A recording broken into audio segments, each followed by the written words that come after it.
you have one of the most extensive, most impressive resumes of anybody I've ever read a resume of or have ever interviewed. Milley's a character. He's whatever he's got to be in charge. But he's not a Trump guy. Well, he told Trump he was. Were assets of the Department of Defense deployed on January 6th? Well, I'd say the fact that that question is a viable question means it's got to be dug into.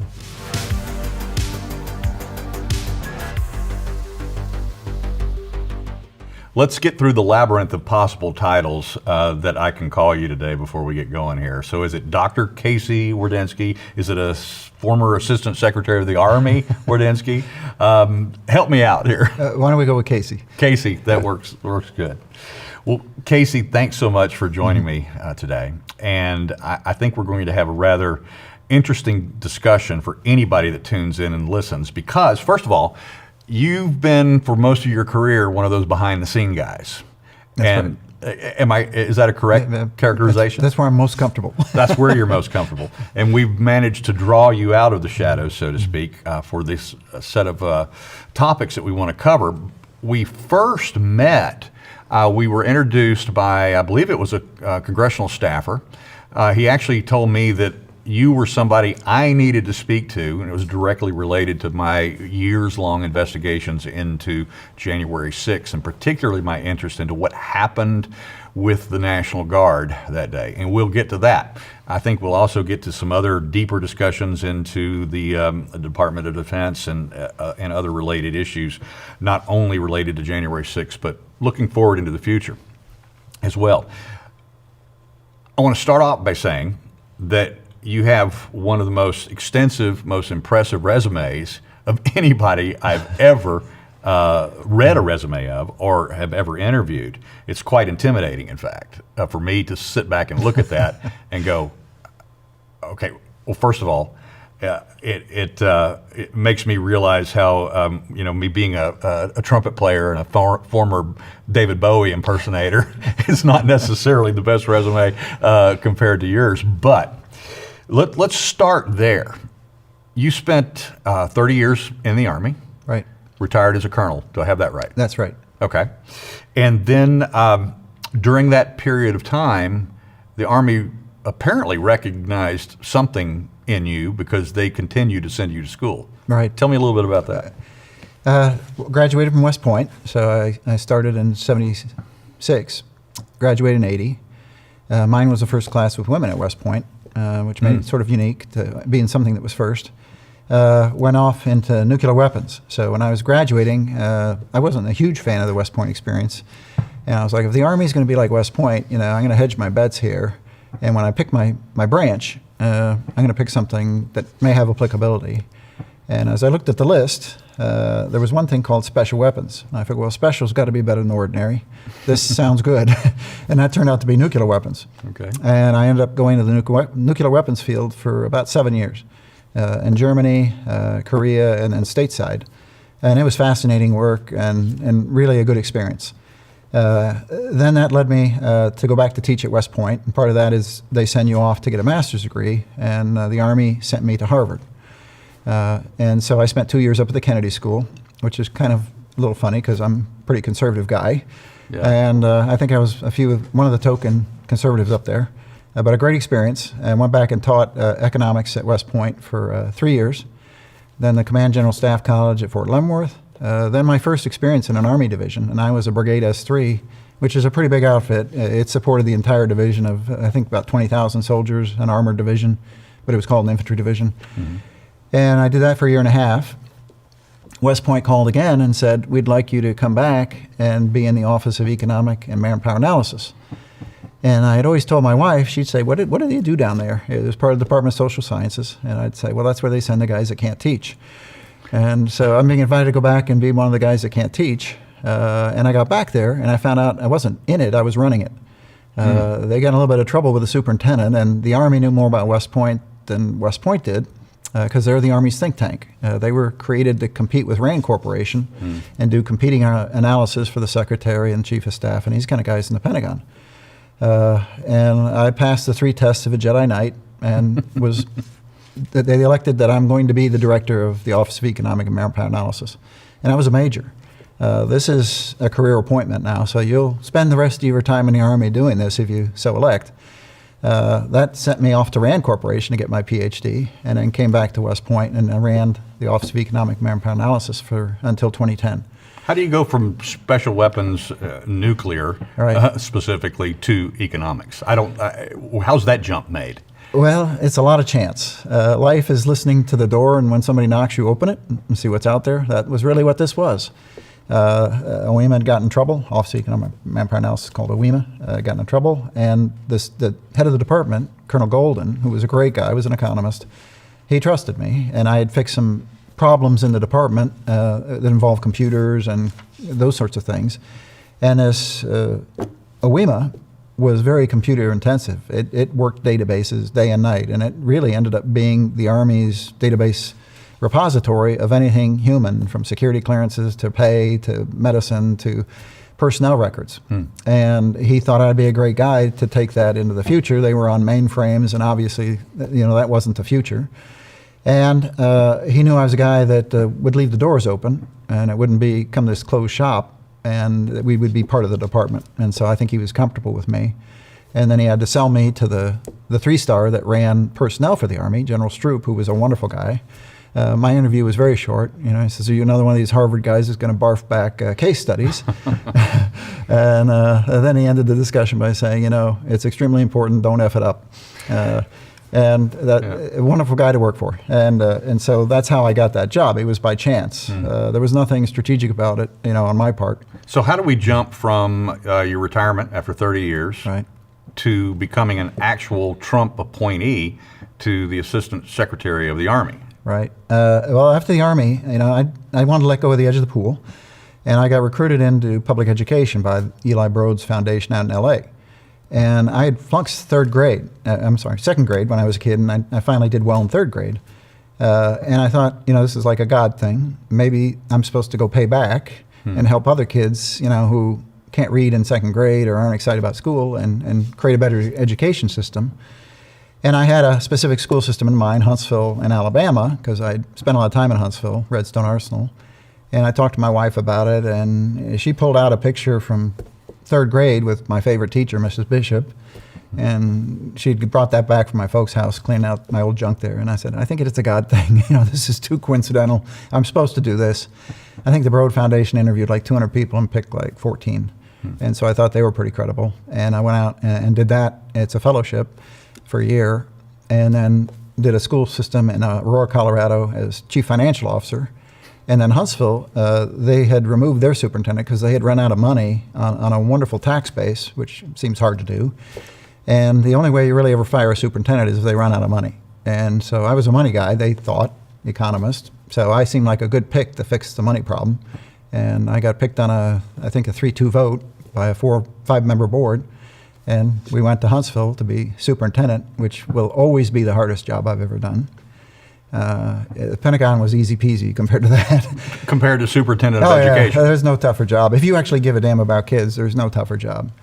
And I wrapped that up after 5 years and 3 months, and was recruited to go to Addison here near Dallas, and joined some friends that were running a company that did event technology for the NFL and all kinds of big teams, and ended up being their CFO and then their CEO.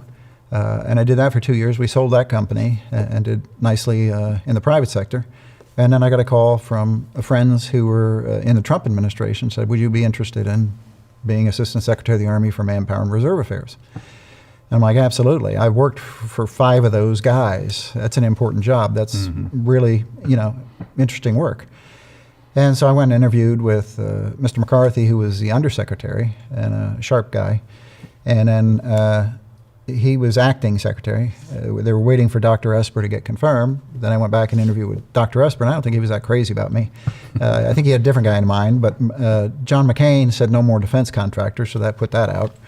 And then he interviewed me again, and he said, you're my guy.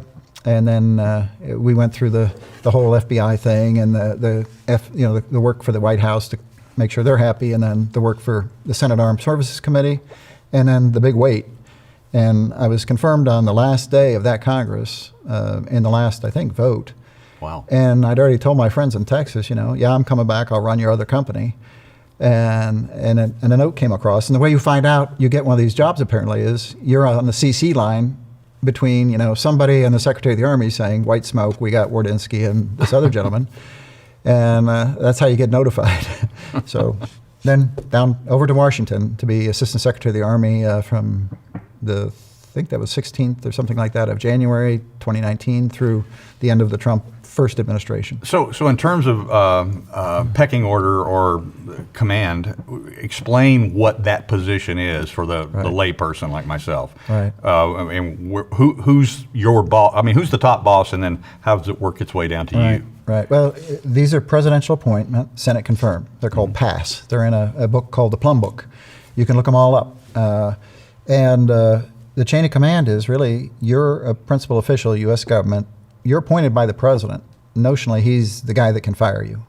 Right. Now, the working order chain of command is SecDef, Sec Army, and you. So I was in the Secretariat. I think there's 5 or 6 assistant secretaries, finance, weapons systems, the Corps of Engineers, personnel, which was me, and there was one other, installations. But so you weren't Secretary of Finance, No, even though you were the economist. Right. Well, all the money in the Army's in people.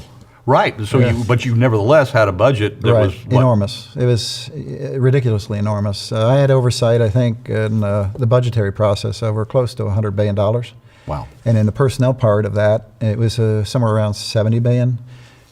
So I had oversight over a whole bunch of stuff, training, mobilization, law enforcement, the chaplains, and so forth. It was a long list, medicine, but payroll was the biggest piece of the budget, obviously. And, that's a lot of money. And so making good decisions is kind of important because it quickly adds up. So with all of this background laid, and this gets us to where you and I have had the opportunity to intersect a couple of times on a couple of big stories. The first story, as we already mentioned, was the National Guard deployment on January 6th, or the lack of deployment. The second story that we worked together on was what is not happening in Western North Carolina after what a FEMA official told me was the worst disaster he had ever seen times 10. Right. Yet we were looking at a micro fraction of the military deployment to assist them than any of these other lesser disasters that he was referring to. So let's go ahead and start with January 6th, because obviously you were there at the time. You were Assistant Secretary of the Army at the time, and something was happening at the Capitol, and you get a phone call. Right. Take it from there. Right. If I could be just a little lengthy in getting there, January 6th to me was a continuation of a whole bunch of things that finally reached a head on January 6th with regard to the Department of the Army. The Army has a very large National Guard. One of the elements of that is in Washington, D.C. It's a funny kind of guard because there's no governor. And so its chain of command actually originates with the President of the United States. The President appoints the commander of the Guard. In this case, it was General Walker.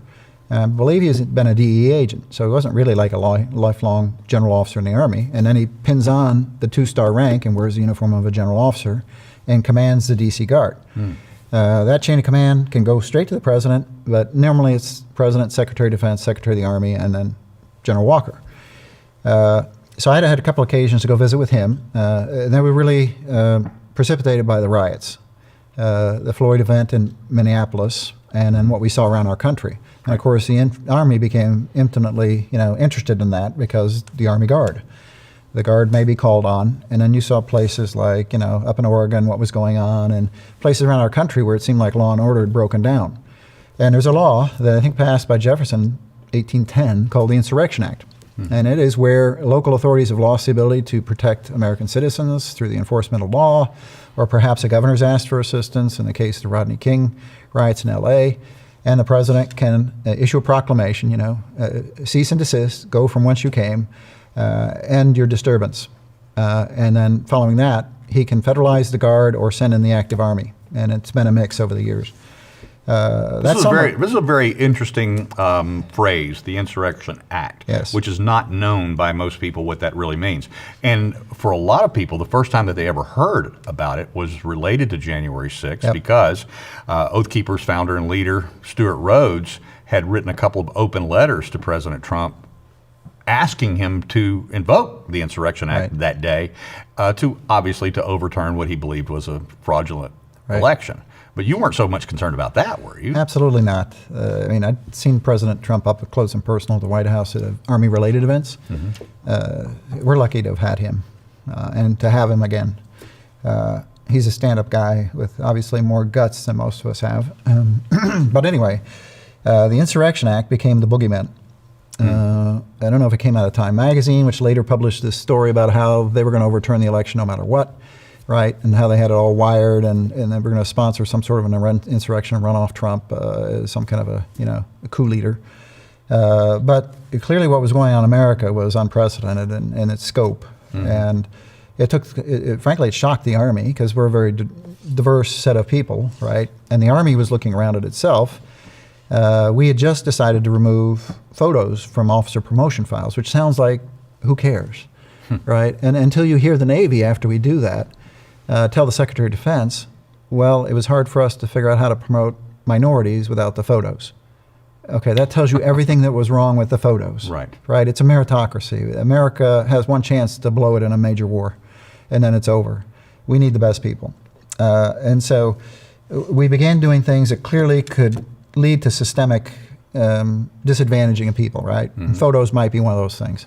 So we get them out of there, right? If you're not a handsome guy or a handsome lady, maybe you don't get picked, right? So it's not just a matter of complexion, but it might be looks. Oh, this guy's a little heavy, right? That guy is a little skinny.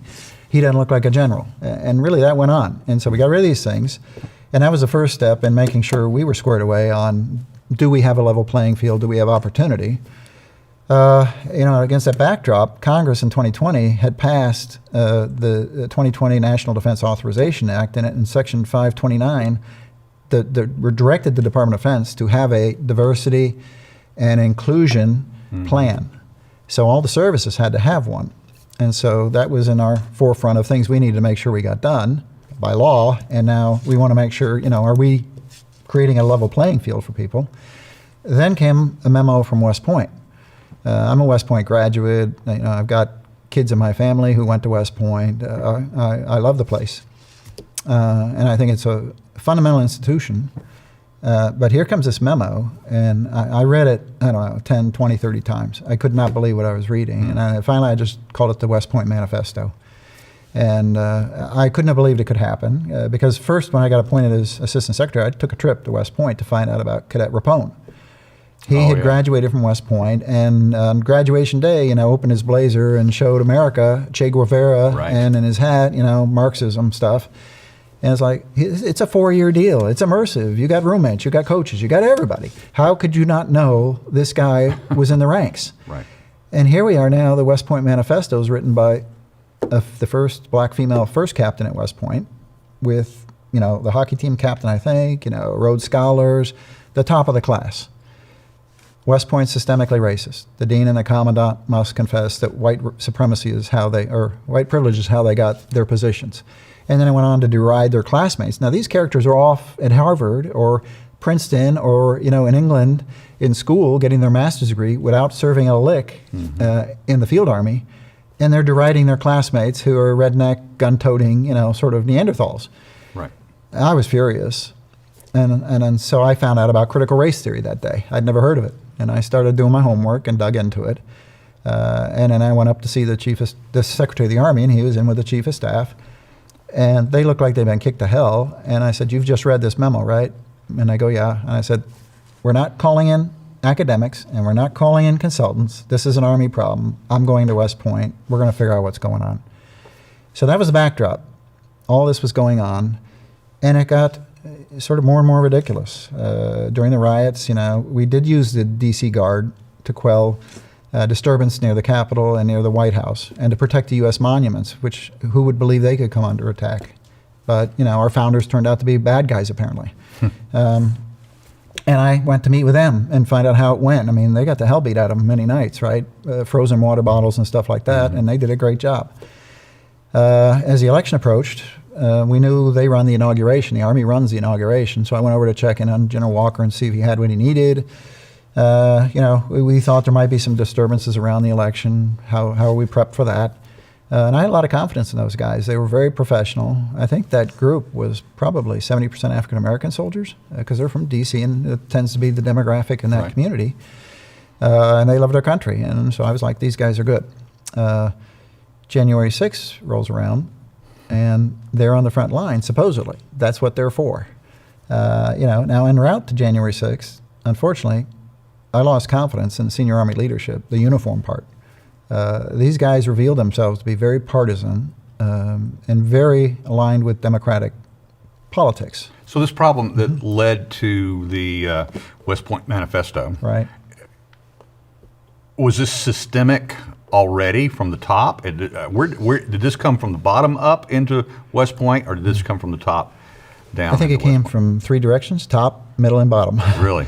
Yep. Our academies, in my view, have become they're trade schools, and the trade is defend your country, fundamentally. Right. They've done a wonderful job these many years, but they civilianized a piece of the faculty, and that was an initiative from Congress under, I think, Senator Nunn back when he was over there. Well, they bring a culture, because up to that point it was mostly military faculty of Army captains, majors, lieutenant colonels, and colonels, led by a 3-star general, and it was, you're going to be in the Army, here's the Constitution, here's our country, why we're different, very good stuff. Into the English department came a character who brought critical race theory. Okay. At the head of the history department was a fellow who ended up being in charge of renaming all the Army bases that were objectionable. Right. Over in the behavioral sciences department was another little clique of people who thought we need to reinvent sort of what America and the Academy were about. And they had been allowed to have a minors program. So problem one is, it's a trade school. This is where our most numerate Army officers tend to come from in mass. We're going to graduate, close to 1,000 a year, and it's an engineering school, it's a Bachelor of Science degree, and you're going to get a Bachelor of Science degree in equity and inclusion? Right? It's nonsense. And this culture began to grow up there. And when I looked at these cadets who wrote this memo, many of them were in that minors program. And then you're looking, okay, well, who's the adults? Who's the mentors? Where's this coming from? And they were indoctrinating these kids. It wasn't General Milley's contention about white rage, and I read Marx to understand, my enemy, Karl Marx, and communism. Right. It wasn't an academic exercise. It was indoctrination. That's the only way it could come out. But this isn't happening just at the academies, though. This is happening at those bases that have been renamed, just to name a few. We just did a story a few weeks ago here at Blaze News about this soldier who had snapped a photo he was a MP, so it was an MP training. And so what the slide on the PowerPoint presentation was of a potential bumper sticker that you might see on somebody's car that was pro-life. And it clearly defined them as domestic terrorists. Right. So one of the soldiers snapped a photo, and this was at Fort Liberty, which of course used to be Fort Bragg. He snapped a photo, he sent it to somebody who put it online, and then within a couple of hours, because I know how to do this, I had that soldier on the phone with me, and he was explaining to me exactly what happened. Now, the first thing that Fort Liberty did through their public affairs office was to claim that this was an anomaly, that a private contractor had slipped through and dropped this slide. Well, immediately the blogosphere blew up, and we found out that this was systemic, that was happening at bases all over the country. Right. So where's that coming from? It comes from a culture. And if the culture begins to entertain this and tolerate it, it takes hold. My public affairs officer came in my office one day during the riots, and somehow or other I was supposed to sign off on a statement from my portfolio critiquing police forces around the United States for the unequal treatment of one group versus another. And I'm like, thank God I read most of the stuff that came in my office, because there was a lot of stuff. And I just looked at her, she was a good officer, and I'm like, You think anybody's waiting for the United States Army to pass judgment on police forces? We don't get involved in these things, to A. And B, have you gone and looked at the FBI, statistics on crime in this country? Right. I said, don't bring this in my office again. We're not doing this kind of thing.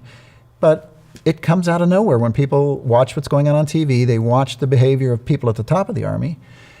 They think they've got license, right? And license was given informally through behavior.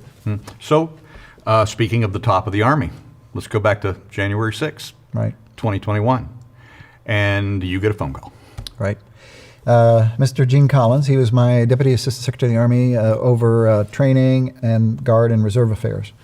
And he came in and he said, Dr. Wardynski, there's something going on at the Capitol.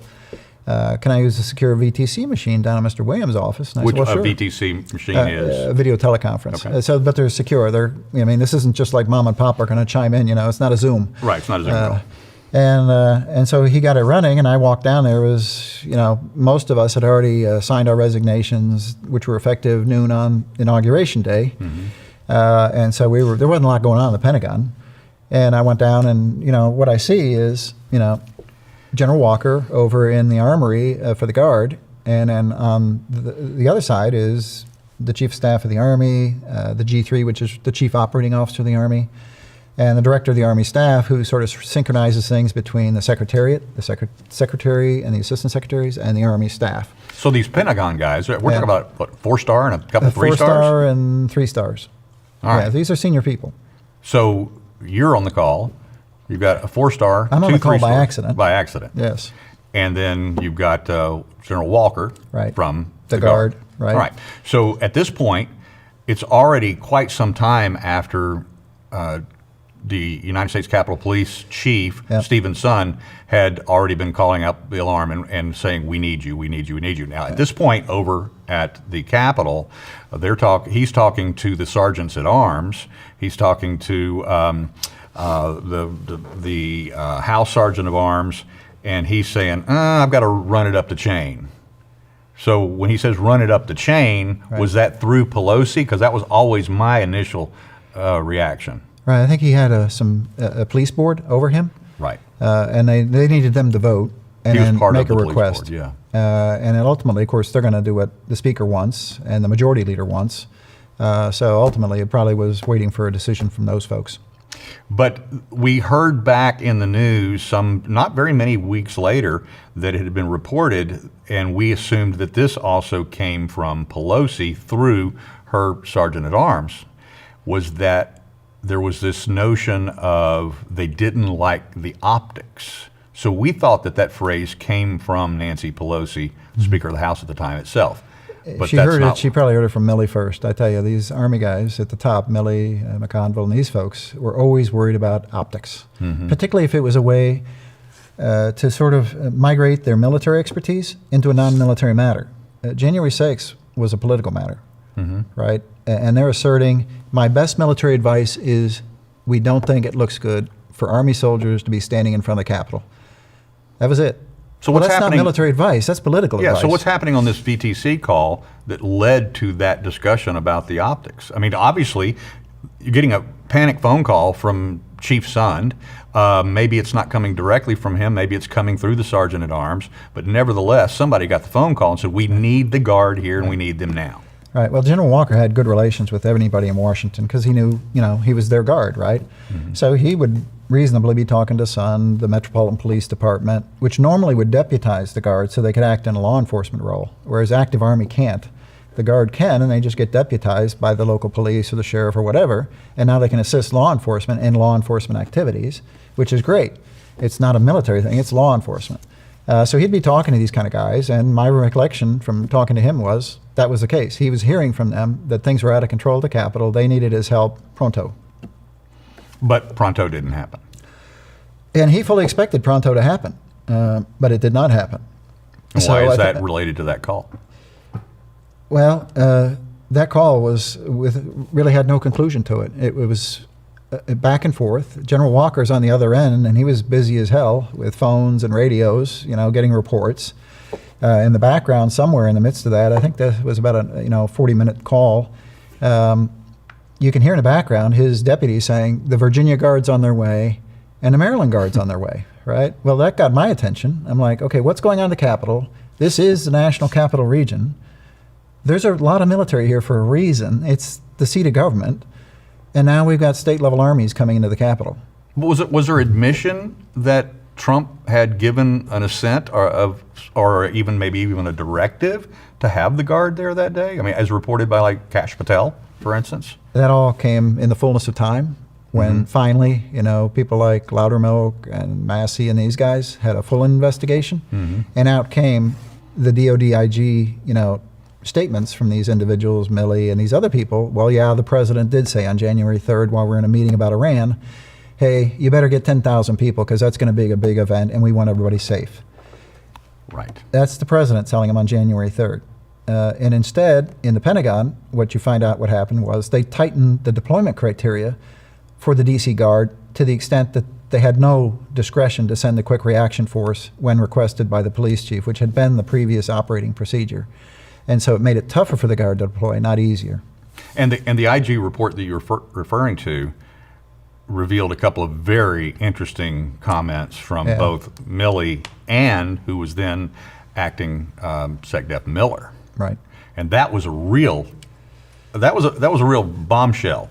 Right. Both of their responses to this. Right. So the president had ostensibly authorized 10,000 troops, at least the Guard itself, to be there to keep everyone safe. Right. But Milley basically said it's not going to happen in advance. Yep. And then surprisingly, Miller, we learned. Well, he had two stories. Right, he had the two stories. He had a story told in his book, and then he had the story that he told under oath to the committee. That's right. Well, to actually the DOD IG, I believe. Oh, it was IG. And so, this whole event, people matter. Milley mattered. Milley's a character. I mean, he's full of bluster. He's a street fighter. He's a charmer. He's whatever he's got to be in charge. But he's not a Trump guy. Well, he told Trump he was. I've got friends that were in and around when he convinced the president he should be chief of staff, chairman of the Joint Chiefs, and everybody in the Army knew he was a bad choice. He was a bad choice for chief of staff of the Army. And then we went to his, beatification up at Fort Myer, and you could watch it unfold. It was pouring rain, and instead of shortening his speech, I think he lengthened it. Right, and so you got the president, the vice president, the secretary of defense standing out in pouring rain, all the troops standing out in pouring rain while he went on and on and on, which is General Milley. And he did some other things that day that were remarkable as well. I won't get into that, but Milley was a bully, and he was a bully in the Army, and he was a bully at the Pentagon, and a bully in Chairman of Joint Chiefs. And the Joint Chiefs are not the German General Staff. They do not command. It's the president, the secretary of defense, and the combatant commanders around the world, whether it's CENTCOM in the Middle East or NORTHCOM for North America. But he would routinely insert himself in that and give orders as if he commanded. And he did that several times, but that was Milley. The rumor is that Milley despises civilian control over the military. Is that correct? Only if it's a way to get out of trouble. Explain that. When I would hear from those guys, it would be, we've got a problem. We need top cover. It's time to bring in the political appointees.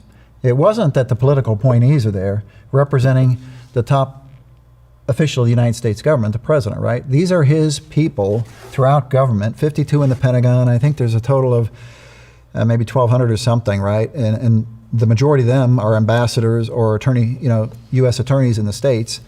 And they implement the policies that the people of America elected them to bring forward, right? And so these are his people in the agencies over the permanent government that get the permanent government to turn direction and do what the people asked when they elected this guy the president. Right. They didn't need that kind of help in the Pentagon. They knew what they needed to do, and it was whatever the hell they've been doing forever. And if you're in the Army, it was the forever wars, and those were good for promotions, those were good for Army relevance, those were good for the budget. And without the forever wars, you raise the question of why do we need a big Army? Right? Because you got the Navy and the Air Force over here clamoring about China, and China is their fight, right? And only a madman would put the Army into China. And so when we would talk about great power competition, the top guy in the Army is saying, well, that's great, but I'm more worried about great service competition, right? So this is what's going on at the top of the Army, and I'm sure the other services too. And then you got this guy at the chairman of the Joint Chiefs who's maneuvering through this and in routine contact with the president, who turns on the president after the trip to St. John's Church, Right. acting like he had no idea, right? I mean, Milley's not politically elected, not politically poised, but you don't get to be chairman of Joint Chiefs if you don't understand politics. Right. Right? And so he's chagrined. Now he's going to resign. And now he starts showing his true colors. And he reaches out to Secretary Gates, who'd been secretary under Bush and then Obama. And that's where he got his launching pad. He had been Gates's military assistant, so his aide, essentially. Gates had flown out to his promotion at Fort Campbell when he made one-star general, and then he was off to the races. Mr. McCarthy and he got to know each other there. McCarthy, who was the Secretary of the Army, had been with Milley in the Gates office as well, and he had seen Gates move from a Republican administration to a Democrat administration. Gates had come out strongly against Trump.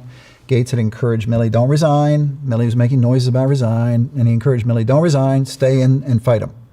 Okay, well, that's not the job of a military officer, to stay in and fight the commander-in-chief. Right. Right? And this culture grew. And it grew as you got closer and closer to the election, and it became, frankly, seditious. So Milley was not on that VTC call on January 6th, but a couple or three of his sycophants were. Is that correct? So you had McConville. Yep. You had General Flynn. Flynn. So make sure we know which Flynn we're talking about. Charlie Flynn. Charlie Flynn. Yeah. And then General Walt Pyatt. Really, the problem here is the Chief of Staff. These two guys work for the Chief of Staff, Chief Operating Officer and Director of the Army Staff. They're going to follow the lead. And the lead is we don't like the optics. Right. And so that's what's coming out of the Pentagon. But over here we had General Walker, commander of the DC Guard, and he's saying we're ready to go, right? Chomping at the bit. Really? Yeah, we got to go. We're ready. He had a team at Andrews, and then he had a team in the Armory, and a quick reaction force on the bus. They were ready. Oh, they were already there. And a good friend of mine, Earl Walker, who had been the acting general counsel of the Army, had ended up going over the White House, National Security Staff, and then he became the lawyer for the DC Guard. He was there. I mean, he knows chapter and verse what happened that day on the Guard side, and they were ready to go. They were equipped. They were properly outfitted. They knew where to go, what to do, who to meet, and they could have gone on a moment's notice. But still, this was as a reactionary force. This was not pre-deployed to stop. You can't send pre-deploy, really, because people criticize President Trump for why didn't you just send them?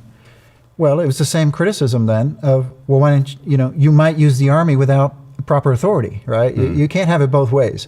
The Insurrection Act is triggered by certain events, and one of them is a request for support. Another is a determination that local law enforcement's overwhelmed. We're going to go through the checklist to make sure that's the case, and now I'm going to give a proclamation, desist, and go home, and now I'm going to send the Army either Guard under federal control or the active Army, right? And he didn't have that. He needed the request for support. So he couldn't just send the Army. That would be, what they're accusing him of. So they were waiting for this request from support from the Congress or the mayor.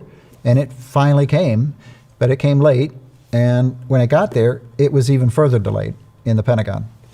I had left the Capitol on January 6th to go actually look for a restroom, find a sandwich shop that was open. Both were successful. And then I did a media interview. And then I began to work my way back over to the Capitol right at dark. And just after I arrived, finally at about 5:30 p.m., we started to see the Army and Air Guard begin to arrive and circle the Capitol. Of course, by then, the tactical units from all the other three-letter agencies assisting Metro PD and Capitol Police had already successfully cleared out the building. The campus wasn't clear, but then they began to push out using the Guard and their shields to push out and form a much larger perimeter around the Capitol at that time. By the time they got there, as I said, the problem was basically over with. So what about the future of this type of situation? I would like to say that this will never happen again because we know what's coming. It's like on 9/11 when the attackers used blades and attacked the pilots. Well, they hardened the doors after that. But we also learned that Americans would never allow that to happen again because even on that day, after a couple of the craft had crashed into the building and the third plane, they were getting phone calls. They knew it was happening, and the American spirit rose up and said, this is not going to happen again. So what's the future right now looking like with the new administration coming in? Promises of new leadership, promises to end this DEI culture and get it back to being a meritocracy and a fighting force only. Right. Is that going to happen? Well, I think the first step is, we got a rare opportunity here. President Trump is now president again. There were a lot of people around that time frame that saw firsthand how far the government had gone afield, how deep the deep state is, and what is the deep state? We know what that is, right? And how does this all operate to the disadvantage of the American people, and frankly, threaten the Bill of Rights? That's a unique opportunity, and there are pieces everywhere. This didn't grow up in 5 minutes. Ike warned us about the military-industrial complex. He also warned us about sort of the technocrats and the think tanks, right? They have all sort of taken roost in Washington, D.C. They don't leave. I mean, when I was down in Washington, I went back to Huntsville, Alabama, and now I'm running a private sector company, right? That's not my job to be in Washington forever. I go, but my job is to be an American and build our country. These people don't leave, and they're still there. But Milley happened under Trump. McConville, I think, if I'm correct, they were options that were presented to him, right? Yeah, and but at the time, McConville, I think, if I'm correct, basically said he would not obey a legal order. Illegal. Illegal. But illegal's in the eye of the beholder. That's right, but he's determining what's illegal. That's right. And to my thinking, he meant the Insurrection Act, which is not illegal. Oh. It's a perfectly legal law. It's been used many times. Yeah. But he didn't like it, and he didn't like it for political reasons, right?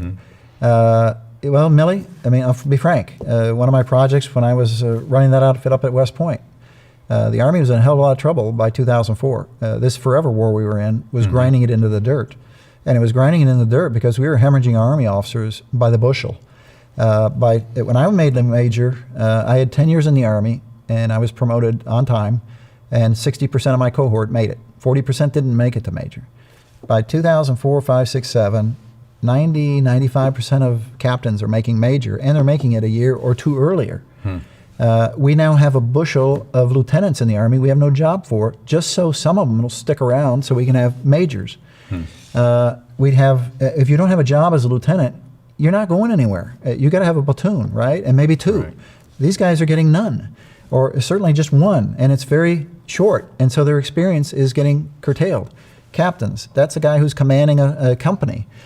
Hard to get those, and you're going to take anything you can get instead of like the lead company in the battalion, right?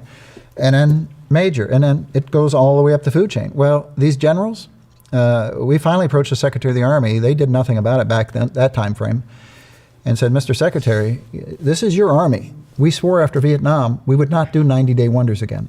You're a civilian one day, and 90 days later you're a lieutenant. This was the Lieutenant Callies of the world, right? Right. They had not been vetted, and they hadn't been tested before we gave them authority over troops. Here we are, 40% of the Army is now officer candidate school. And of that, the majority they were civilians 90 days ago. And of the balance, they were senior sergeants, and they're not going to make it to major because they're going to retire before they get there.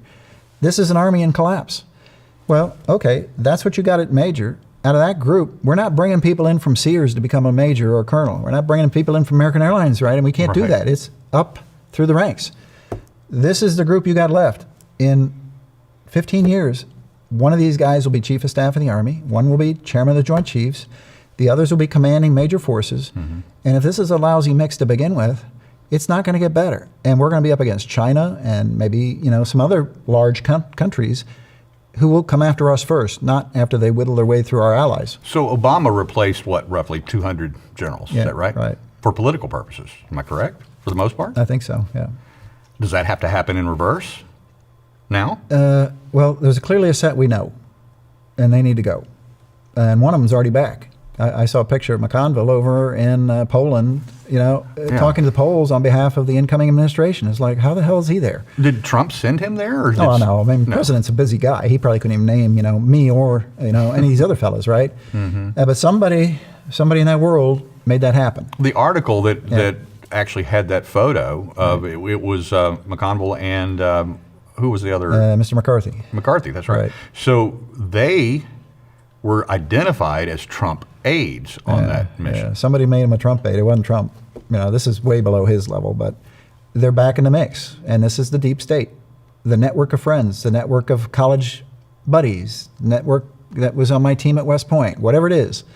They come rearing back because they never leave Washington and they never really leave government. They're just waiting for their next gig. Is the president at risk of another Milley?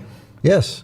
He is. Yes. Who needs to be running the DOD going forward? There are some really sharp people around the president, and there are sharp people from the first administration. They have a pretty good idea of who are the people that love their country ahead of themselves, who are the people that understand the role of the military, and will do as the president lawfully orders, right? And they're not going to get into this semantics of illegal orders, right? Right.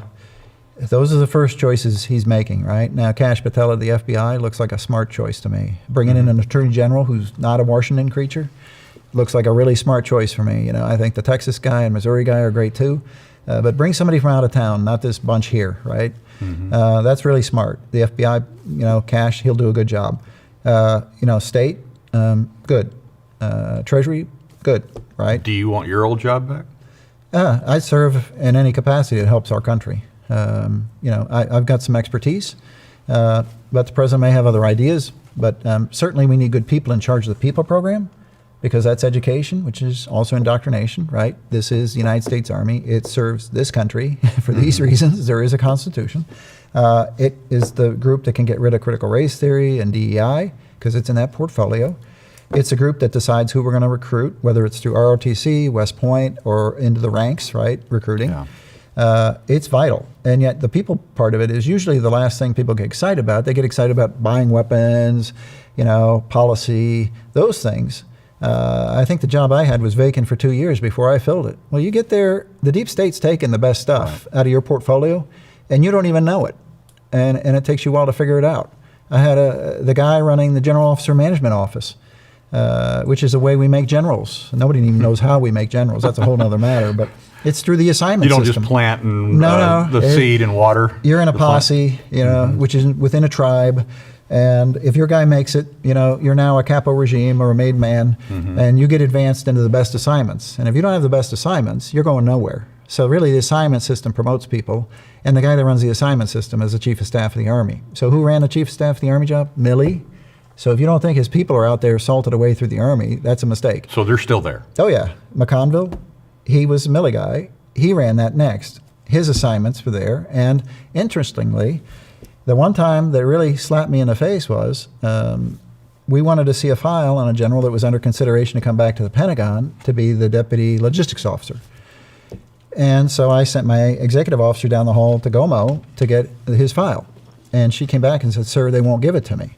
I'm like, "What?" And I said, "Can they read the law?" You know, the Assistant Secretary of Manpower Reserve here supervises the Army Manpower Program by law. You don't think general officers are part of the program? And I didn't make a big deal of it. I went to my military assistant, Tom Siemens, who was the G1 of the Army, the Chief Personnel Officer, 3-star. And I said, "Tom, you know, don't want to make a big deal, but can you get this file?" And he says, "Well, I never see those files." And that's the day it dawned on me, how the hell are we promoting generals? I don't see it. The guy I thought was seeing it didn't see it.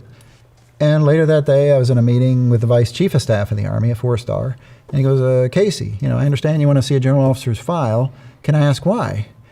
And I go, "Well, sure, it's my job under the law, and it's surveying control of the military. I mean, if I can't see it, who is seeing it?" And he goes, "Well, the Secretariat." And I go, "Well, I am the Secretariat when it comes to people. I'm an assistant secretary, and I work for a secretary. That's the Secretariat." Yeah. He goes, "No, the lieutenant colonel's at Fort Knox." I go, "I don't think that qualifies as surveying control of the military. I mean, making general officers is a big deal." I never saw those files. I let the undersecretary know. I said, "Look, Mr. McCarthy's up for confirmation. One of the top questions is, how do you intend to assert surveying control of the military as secretary?" And, you know, he need not bring my name up, because in my view, we don't have control if we don't even know how our generals are being promoted and have some voice in the matter and who they are. Well, this 2-star ended up being the 4-star at Redstone Arsenal that was fired last week for improper relationship with a lieutenant colonel and for improperly trying to bias the assignment system of the Army, which is the key to promotion. Let's take a quick left turn here, and let's go to Western North Carolina. All right. This is the second large story that you helped me understand better what was going on there.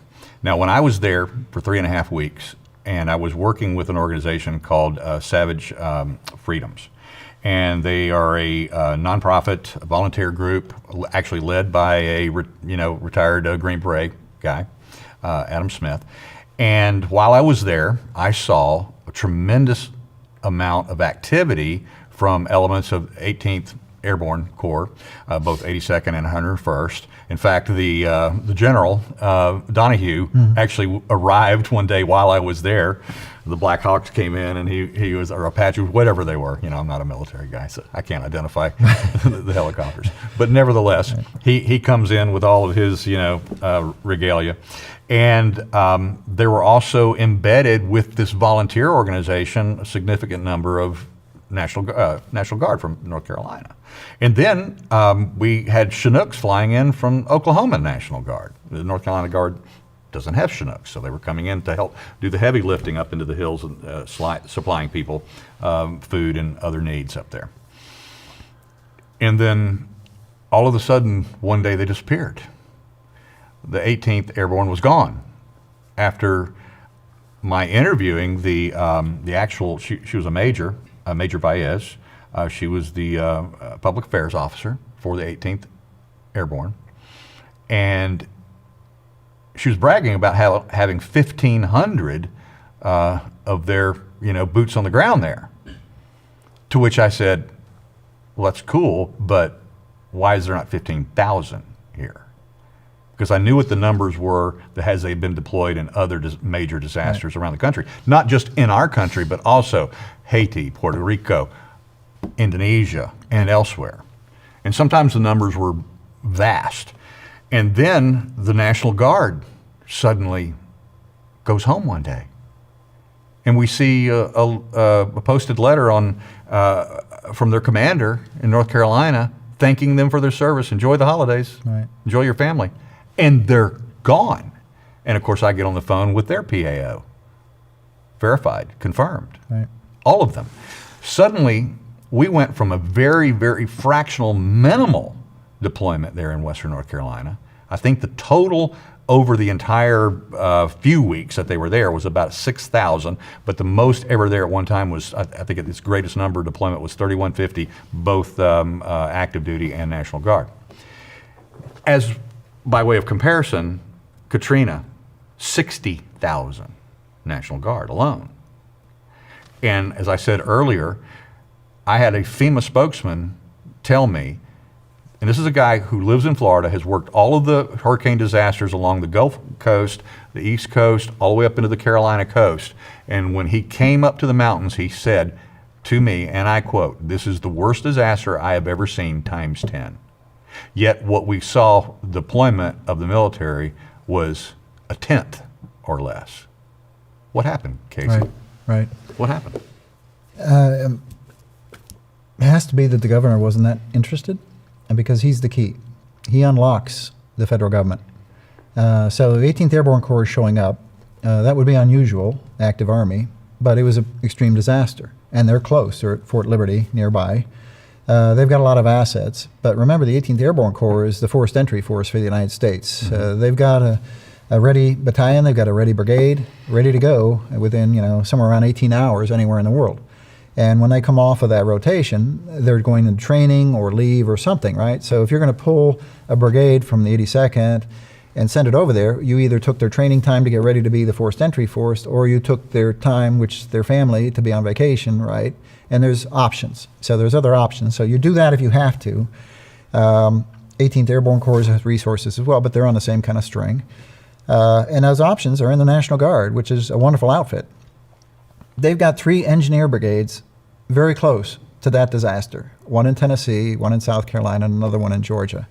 The Guard actually has, the North Carolina Guard itself has 3 battalions of engineers. Of just engineers. Right. There in North Carolina. Right. And then these guys don't normally get a lot of training time because it's expensive. Running dozers and graders and dump trucks and doing stuff that's useful. They look for things. They may be helping in a state park or something, but this is a viable, training exercise for them. And to make it a training exercise the federal government pays for, the governor's got to go through his channels to request federal resources and aid. That request would go to the president ultimately through FEMA. The president approves it. direction comes to Department of the Army, which then directs Army North part of Northcom. Here's the resources and here's the money, right? And this is now a huge training opportunity for the Guard, but it's a huge benefit to the community because these guys build roads through anything. So they've got the equipment to put in bridges, roads, pipelines, electricity. Behind them comes the Army Corps of Engineers that can bring the contractors when they're spun up and ultimately relieve the Guard. That all should have been going on, and to the extent they can't find contractors, it should still be going on. Now, the guy that would have helped me put that together, just like we got ready for COVID, Guard and Reserve again, he's not there. The Biden administration removed that position. There is no position to advocate for this sort of work and to orchestrate it in the manpower world, which is where it always was. And so even if they wanted to do it, the voice isn't there. The ability to coordinate and orchestrate and understand what can be done is not there anymore. This was, we're not just talking about the disaster that happened up in the hills with the mountain Right. people, but Asheville itself. Yeah. I mean, this is a serious Town. tourist Yeah. destination. It's a first world city, Yeah. and they did not have potable water for weeks. Right. But the Army could have relieved that, and what they have these reverse Pipeline osmosis. Well, they've got rope fuse units. I mean, when the Okay. Army's in the field, you know, our tooth to tail ratio right now is about 1 killer for every 8 supporters. In World War I, Wow. it was more like 1 to 4. Yeah. Well, we can go anywhere in the world to support ourselves, right? You don't have water, we'll drill the wells, the engineers. Okay, Right. the water's coming up, it's not great. We're going to put it through these big processing units to clean it up. Okay, now I got to get it to the troops. Okay, well, pipeline to Blivets to troops.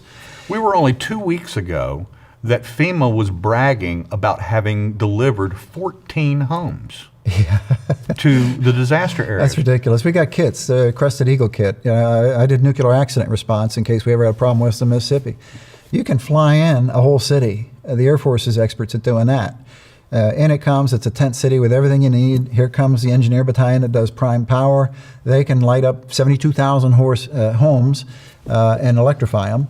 And you get to get going. And now, okay, bring in the contractors later and put in the permanent solution.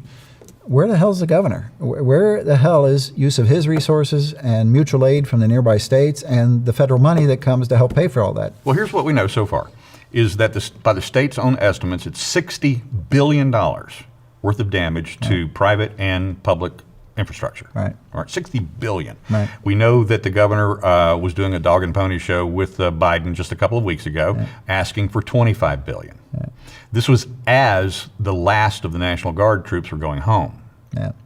And as the winter's moving in and snow is starting to fall and people are still living in tents and other really dilapidated, unheated properties Right. that they're trying to, it's their home, it's their land, it's multi-generational in so many cases. They don't want to leave. They don't want to be relocated by the government to somewhere else, Right. wherever that somewhere else might be. Why would the governor not ask Biden for the military assets that are available? Because one thing about active duty is you don't have to go raise money for their paychecks. Right. You do have to do that with the National Guard. Right. Why wouldn't he ask for that just to bring an immediate We're busy relief? paying for the retirement fund of people over in Ukraine. That's Well. a priority. You know, why wouldn't he? I don't know. It was an election coming on, I think. And my guess is that's kind of a red area. It is. And, you know, how do they vote? I don't know. Did somebody come set up a voting place, or could I vote absentee? And where do I drop my mail? My guess is there's no mail. I mean, these are all things the Army knows how to do and the Guard could have done for them, right, to make it easy. Right. And you know, so here comes FEMA. They give them the standard $700 check. Well, where's the bank? You know, and what am I going to do with the check? Right. There's no mail. There's no cash. There's no Amazon. Amazon not coming up here because you can't. There's no road. Right. Right. I mean, it's all fundamentally. This is the kind of environment an Army operates in, and can turn it into something where you can actually operate. That's what Army engineers do. They're great at it. Where are they? You know, it has to be nobody asked and nobody pushed the right buttons, or when they were pushing buttons, there was too much pushback from the White House. So VP-elect J.D. Vance was just there a couple of days ago, and he promised the people of Western North Carolina that they would not be forgotten. But is it too late for the Army to show up, or for the Guard to show up? The Guard can always come. You know, they're in the community. They're local. Right. They can always come. But they cannot act without the governor sending them. Is that correct? They can act without. Well, the governor can send them, but he can send them on the state's dime. if he needs federal help because it's expensive, right? Right. And that's what FEMA's for, and that's what this legislation's for, that enables FEMA to do this kind of work. There's federal money, and so the state's going to ask for federal money to help offset the cost of the Guard. Now, the Army routinely does that, like forest fires, medevacs, right? A medevac exercise for a Black Hawk medical unit is training, so the Army will provide money for that. There's provisions to do that under Title 10 and Title 32. This is a huge training opportunity for the engineers. Let's spin them up. Let's get them better at what they do while we're helping Americans get back to their lives. And that was the most confounding aspect of this, is I actually was interviewing an engineer, and he is, in fact, a bridge builder for the National Guard up there, and he was devastated that they were not being used. I mean, his skills were not being used, nor were those 3 battalions that he works with being used. All right, quick bonus question. We're almost done here. And this is the one that everybody's been waiting on, which we've been working on myself for 3.5 or almost 4 years now. And now Joe Hanneman and I are working together on a series coming up. But this is the curveball for you. Were assets of the Department of Defense deployed on January 6th? We're not talking about deployed to help, but deployed as potential provocateurs, something that our special forces community is actually pretty good at, is creating color revolutions around the world. Well, I'd say the fact that that question is a viable question means it's got to be dug into. And it's viable, why? Capabilities, the look of things on the ground. I mean, if you look at what went on in the Ukraine in the color revolution, what went on in Kazakhstan, the color revolution, Georgia, you know, to many, it looks like a color revolution. And okay, how would that have happened? Who would have had to help? What was the attitude of the people that could have guided that help?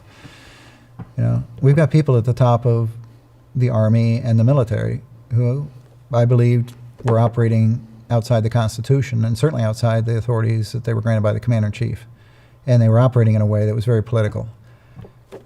Could they have been involved? Well, we got a fellow that claimed he called China to tell him, you know, if we're going to do anything, we're going to give you a heads up, right? We got a fellow who involved himself in the nuclear release, right, which is very specific how that works. And as like a backstop on that, right? Right. There's no provision for a backstop on that by that guy. January 6th was a pivotal event in this country's history. Some have claimed it was the most serious insurrection since the Civil War, right? And yet there were no guns. It's a funny Civil War. We've got 650 people in jail, many who, you know, had very little due process or none yet. They're still waiting trials. Right. We got a guy sitting opposite to me who's a reporter who's there, and he's one of 4 members of the press who is indicted and facing felony charges. And nobody else in the press was involved, you know, apparently in any nefarious way other than you and a few others. There's a lot to be discovered about that because it goes to the same problem in my mind as I'm not obeying illegal orders from the President of the United States. My classmates are racist at West Point as well as the dean and the commandant. You know, this DEI culture that has now infected the military, it's a sickness. And we got to make sure we understand how far it spread, what was January 6th really about, right? How did it get so far afield and why was it allowed to go further afield by denying the deployment of the National Guard? There's some good questions, and good leaders ask good questions and get good answers. Casey, thank you very much. Really appreciate you spending this time with me today. Sure, thank you.